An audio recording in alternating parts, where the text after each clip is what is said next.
dnes tradičně chodí Mikuláš, čert a anděl. Ti obměňují děti sladkostmi a nebo také uhlím, podle toho, zda bude hodné nebo ne. A v Kladně na náměstí Svobody je kolegyně Hana Mikušová. Hanko, tak podle tebe jsou tam děti spíše hodné nebo spíše zlobivé? Dobrý večer, tak na to, jestli jsou děti letos spíše hodné nebo zlobivé, se zeptám čertů a čertic, které jsem potkala. Tak jak to letos je, kolik dětí jste postrašili?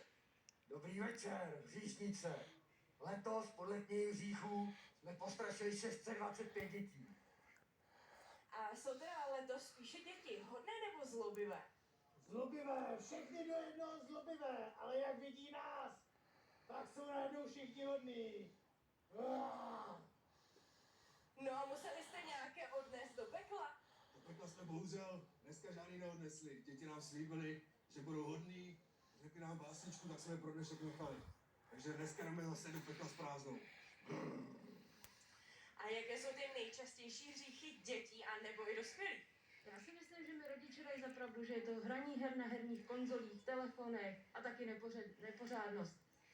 A já na závěr dodám, že Mikuláš, čert a anděl navštívili také dětské neurologické oddělení v pražské Tomarově nemocnici. Na dílku od našich tváří tak dostali děti, které nemohly trávit tento svátek se svými rodiči.